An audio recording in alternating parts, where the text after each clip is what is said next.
The rise of China. 2 centuries ago, Napoleon warned, "Let China sleep. When she wakes, she will shake the world." The rise of China will undoubtedly be one of the great dramas of the 21st century. China's extraordinary economic growth and active diplomacy are already transforming East Asia, and further decades will see even greater increases in Chinese power and influence. In 1980, China's gross domestic product, GDP, was less than $300 billion. By 2015, it was $11 trillion, making it the world's second largest economy by market exchange rates. China's trade with the outside world in 1980 amounted to less than $40 billion. By 2015, it had increased 100-fold to a whopping $4 trillion. Even at its lower growth rate in 2015, China's economy created a Greece every 16 weeks and an Israel every 25 weeks.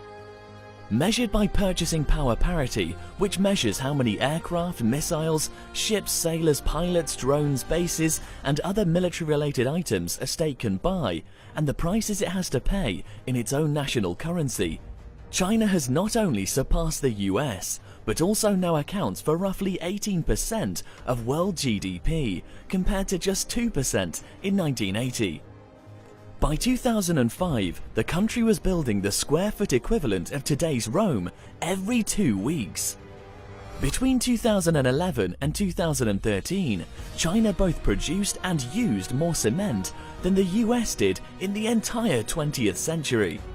In 2011, a Chinese firm built a 30-story skyscraper in just 15 days. 3 years later, another construction firm built a 57-story skyscraper in 19 days. China so far has built the equivalent of Europe's entire housing stock in just 15 years. In November 2015, Beijing replaced the substantially larger 1,300-ton San Juan Bridge in just 43 hours. Over the past decade, China has constructed the world's longest high-speed rail network, 12,000 miles of rail lines that carry passengers between cities at speeds of up to 180 miles per hour. China now has more high-speed rail tracks than the rest of the world combined. In stark contrast, during this same decade, California has been struggling mightily to build a single 520-mile high-speed connection between Los Angeles and San Francisco. Voters approved the project in 2008, but the state recently admitted it will not be finished until 2029 at a cost of $68 billion. 9 years later and $35 billion more than was originally promised. By then, China plans to have completed another 16,000 miles of high-speed rail connections. China's education, healthcare, and related indicators reflect similar improvements in its people's well-being.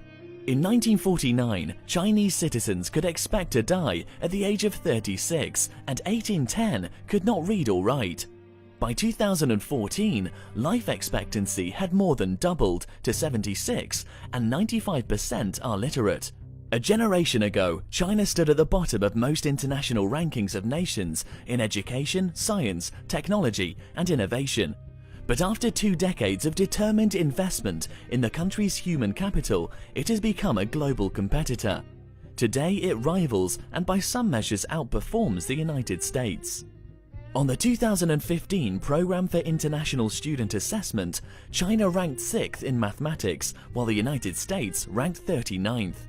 China's score was well above the OECD average, while the US score was significantly below. According to the most recent Stanford University comparison of students entering college in the fields of engineering and computer science, Chinese high school graduates arrive with a 3-year advantage over their American counterparts in critical thinking skills.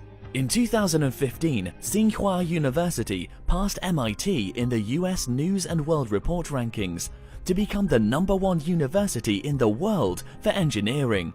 Among the top 10 schools of engineering, China and the US each had 4. In STEM subjects, science, technology, engineering, and mathematics, which provide the core competencies driving advances in science, technology, and the fastest growing sectors of modern economies, China annually graduates 4 times as many students as the US. 1.3 million versus 300,000, and that does not even include an additional 300,000 Chinese students currently enrolled in US institutions.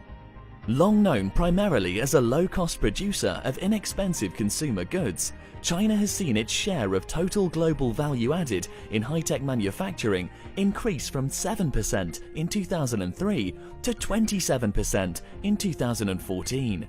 The US National Science Foundation report that documented this growth also finds that over that same decade, the American share of this market declined from 36 to 29%.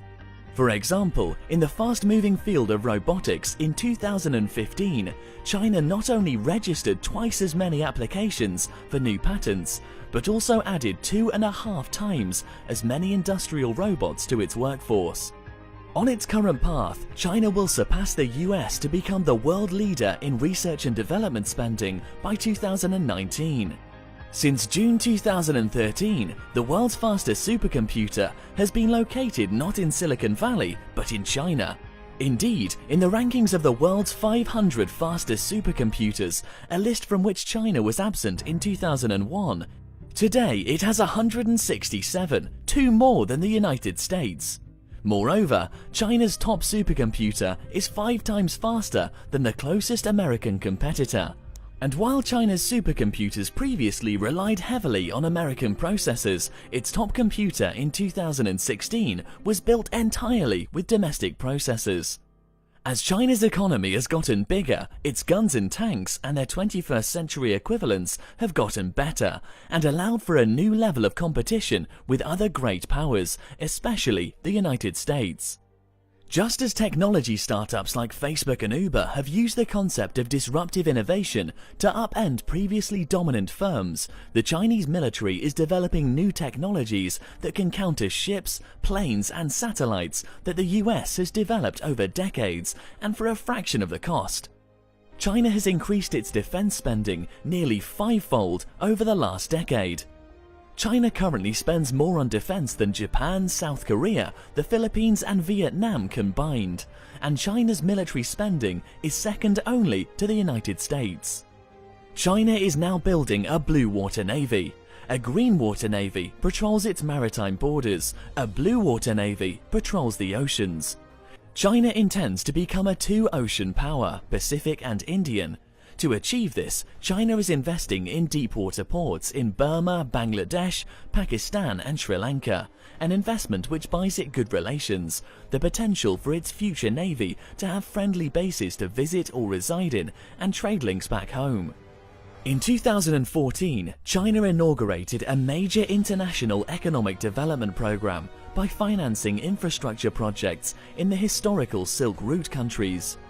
It is engaged in financing economic infrastructure projects in the Silk Route countries with positive ROI for China and the recipient countries.